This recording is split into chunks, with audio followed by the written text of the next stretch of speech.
Hey guys, thanks for watching. It's Cal from the Lighting Doctor here again. If you're watching this on YouTube, check out our little logo here in the corner. If you want to subscribe to our channel, I mean, just click on that little guy. Every day I'm getting better and better at tech, so fun little thing we just added to all our videos. Anyway, I want to start shooting this, I guess this little mini series, we'll call it maybe a 3 to 5 parter, but really it's just the most commonly asked questions I get about landscape lighting, because you guys have all been asking them, so now we're going to answer them. Instead of just doing one long video, I'm going to break it off into a couple shorter videos, but by all means keep them coming. I've got 5 questions right now that we're going to cover that are frequently asked, but if you've got more, by all means let us know. The first question really is about wire and how deep do you bury it. I know that was one of my first concerns is, well, you know, you're running electrical, don't you got to bury it a couple feet deep? And the case is with low voltage, that's the nice thing, is you don't have to. I don't know what area you live in, but I know as far as where I live right now, there is no code on how deep it needs to be buried, because it's only 12-volt wire. I mean, if you touch it, a lot of times I work with live 12-volt wire, and you don't even know if you're getting hit. I used to apprentice an electrician. The reason I quit doing that is I got zapped too much, and it just wasn't fun. Beauty of low voltage, you don't have to worry about that. It takes all the safety issues kind of not completely out of play, but I mean, it's not something you really need to worry about. So I mean, if you're putting it in a garden bed, really a couple inches under the soil, under the mulch, is really all you need. If you're doing it in a lawn, I always recommend trying to still get it 4-6 inches deep or more, just because if you ever aerate it or anything like that, you don't want to hit the cable. You're not going to get hurt, you're just going to have to repair it.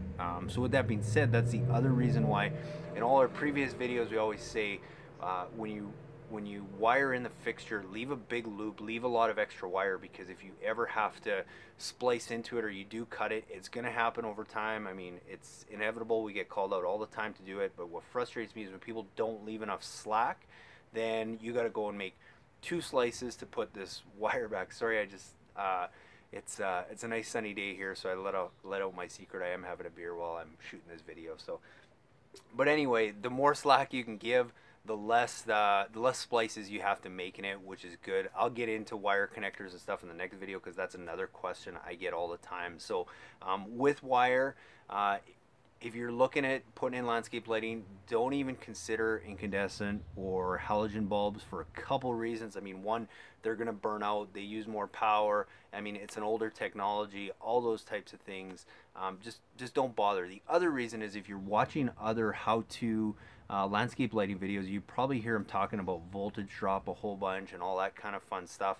And I'm here to tell you, if you use LED lights and good quality fixtures, you really don't need to worry too much about voltage drop. I mean, unless you're doing a big system that you're running wire, you know, 250 feet, 300, 400 feet out into the yard, and you're putting 30, 40 lights on, chances are you're probably going to hire a professional if you're spending that kind of money anyway. But unless you're doing that, you don't really need to worry too much about voltage drop.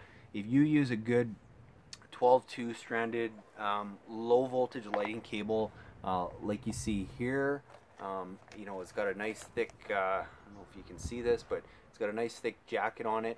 This is gonna, it's gonna be good enough for 99% of the jobs that most homeowners are gonna do, and any one of our do-it-yourself kits that we kind of you know, that we kind of showcase and let homeowners do on their own, this is going to be more than sufficient for those kits. And most of those have, you know, 20 lights plus, and it's still more than sufficient. You don't have to worry about voltage drop. The other thing is, with LED fixtures, you also have more play. You know, if you do lose a little bit of voltage, a good quality fixture is still going to be designed to run off like 9 or 10 volts, which means you can lose a lot of voltage along the line, and that light is still going to work almost 100% most of the time. So it's not really something you need to worry about. Just make sure you're getting a decent quality lighting wire. I would just be careful about some of the stuff you buy in big box stores.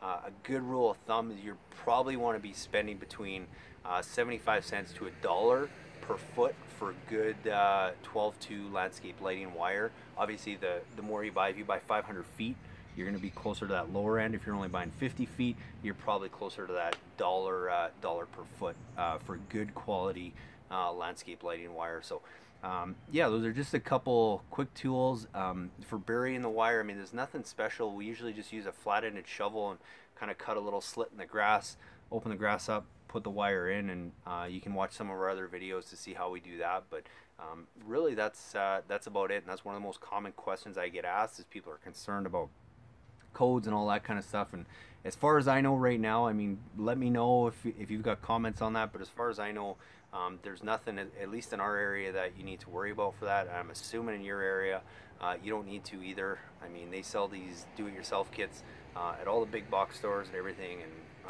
I mean, if it was strict codes, I don't know if they would do that as much. So hopefully that helped answer some questions on burying wire.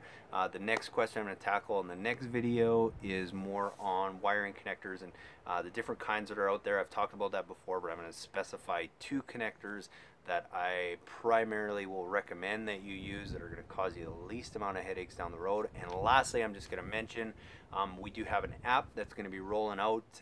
As far as apps go, who knows how long it's going to take, but it's going to be pretty cool because right now you can send us your pictures and get a free consult, and we'll look at your yard and kind of give you some ideas of what we would recommend and how we would do it. But soon that's all going to be available on the app along with all these videos, some frequently asked questions, as well as some examples of different projects we've done, so it gives you an idea of what kind of things you can do with lights and what kind of kits are available. So excited to roll that out. Jay, no pressure if you're watching this video. That's you guys and your team will hopefully be doing that for us and getting that finished up. So if you have any questions, please let me know. I look forward to your comments and questions all the time, so keep them coming. Thanks so much.